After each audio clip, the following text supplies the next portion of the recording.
దేవుని నామమున అందరికీ శుభములు. మత్తయి సువార్త 2వ అధ్యాయం నుండి ప్రారంభించుకున్నాము. Bible reading. రాజైన హేరోదు దినములయందు యూదా దేశపు బెత్లెహేములో యేసు పుట్టిన పిమ్మట ఇదిగో తూర్పు దేశపు జ్ఞానులు యెరూషలేమునకు వచ్చి, యూదుల రాజుగా పుట్టినవాడెక్కడనున్నాడు? తూర్పు దిక్కున మేము ఆయన నక్షత్రమును చూచి ఆయనను పూజింపవచితమని చెప్పిరి. హేరోదు రాజు ఈ సంగతులు విన్నప్పుడు అతడు అతనితో కూడా యెరూషలేము వారందరూ కలవరపడిరి.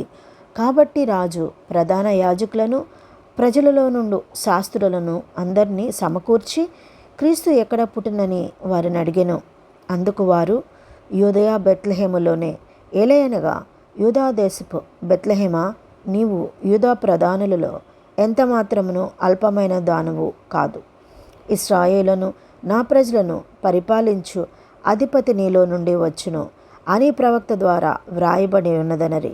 అంతటా హేరోదు ఆ జ్ఞానులను రహస్యముగా పిలిపించి ఆ నక్షత్రమును కనబడిన కాలము వారి చేత పరిష్కారముగా తెలుసుకొని, వారు వెళ్ళి ఆ శిశువు విషయమై జాగ్రత్తగా విచారించి తెలుసుకొనగానే, నేనును వచ్చి ఆయనను పూజించినట్లు నాకు వర్తమానము తెండని చెప్పి వారిని బెత్లెహేమునకు పంపెను.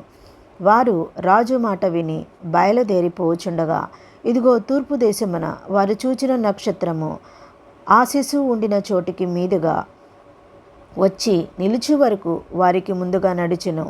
వారు ఆ నక్షత్రమును చూచి అత్యానంద భరితులై ఇంటిలోనికి వచ్చి తల్లి అయిన మరియను ఆ శిశువును చూచి సాగిలపడి ఆయనను పూజించి తమ పెట్టెలు విప్పి బంగారమును, సాంబ్రాణిని, బోళమును కానుకలుగా ఆయనకు సమర్పించిరి. తరువాత హేరోదునొద్దకు వెళ్ళవద్దని స్వప్నమందు దేవుని చేత బోధింపబడిన వారై వారు మరి యొక్క మార్గమున తమ దేశమునకు తిరిగి వెళ్ళిరి. వారు వెళ్ళిన తరువాత ఇదిగో ప్రభుదూత స్వప్నమందు యోసేపునకు ప్రత్యక్షమై, హేరోదు ఆ శిశువును సంహరింపవలెనని ఆయనను వెతకబోచున్నాడని, గనుక నీవు లేచి ఆ శిశువును ఆయన తల్లిని వెంట పెట్టుకొని ఐగుప్తునకు పారిపోయి నేను నీతో తెలియజెప్పు వరకు అక్కడనే ఉండమని అతనితో చెప్పెను.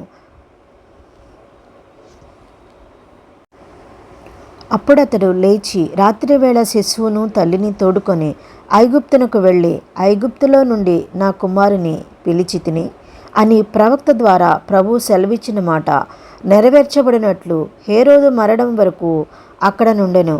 ఆ జ్ఞానులు తన్ను అపహసించిరని హేరోదు గ్రహించి బహు ఆగ్రహము తెచ్చుకొని తాను జ్ఞానుల వలన వివరముగా తెలుసుకున్న కాలమును బట్టి బెత్లెహేములోను దాని సకల ప్రాంతములలోనూ 2 సంవత్సరములు మొదలుకొని తక్కువ వయసు గల మగపిల్లలనందరినీ వధించెను. అందువలన రామాలో అంగలార్పు వినబడెను, ఏడ్పును మహారోదన ధ్వనియు కలిగెను.